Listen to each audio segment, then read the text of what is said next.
I'd always dreamed of owning my own place, a space that was entirely mine, where every corner reflected my taste, my effort, my journey.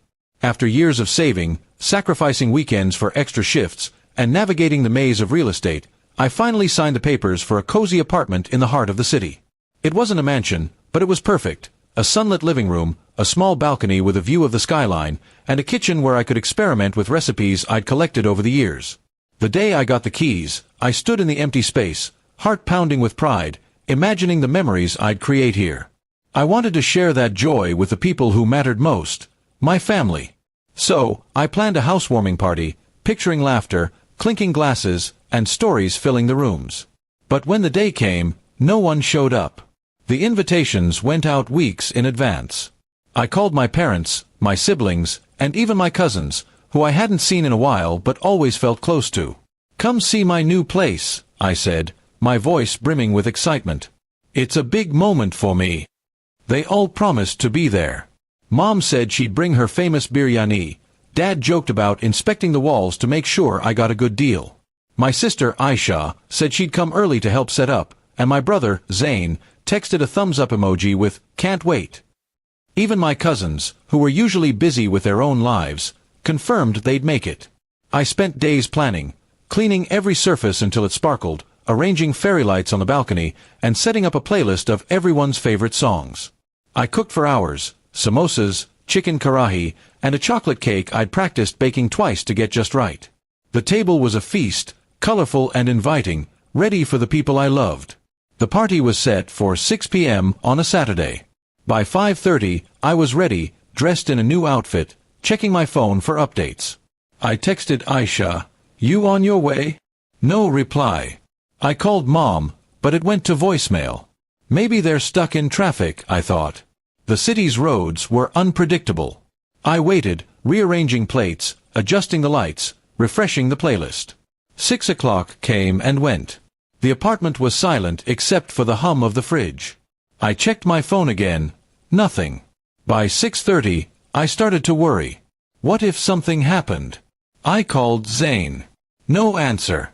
I texted my cousins. No response.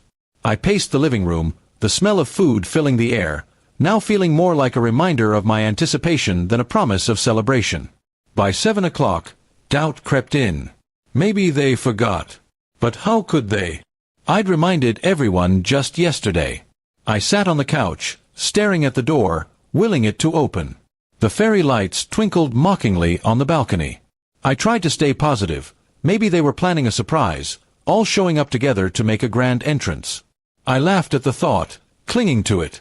But 8 o'clock rolled around, and the apartment remained empty. I called Mom again. This time, she picked up. "Oh, Beta," she said, her voice casual, "I completely forgot.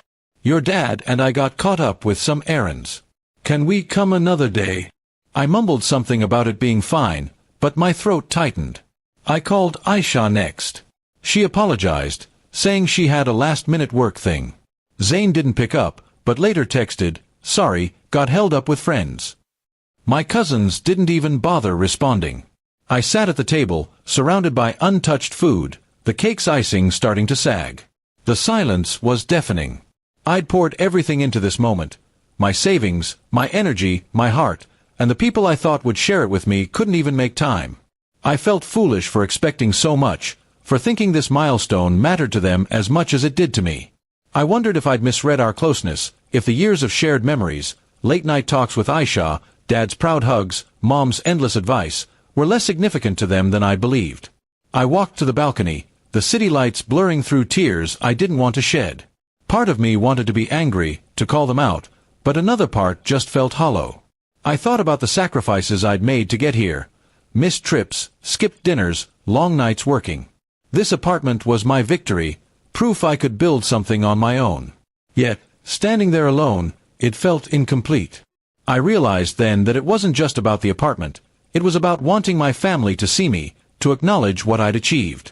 Eventually, I packed up the food, turned off the lights, and put the playlist on mute. The next day, I got a few half-hearted apologies, promises to visit soon, but they felt empty. I didn't push it. Instead, I started inviting friends over, neighbors, even colleagues. The apartment slowly filled with new laughter, new stories. It wasn't the same, but it was something. I learned to celebrate my victories, even if the people I expected to cheer loudest weren't there.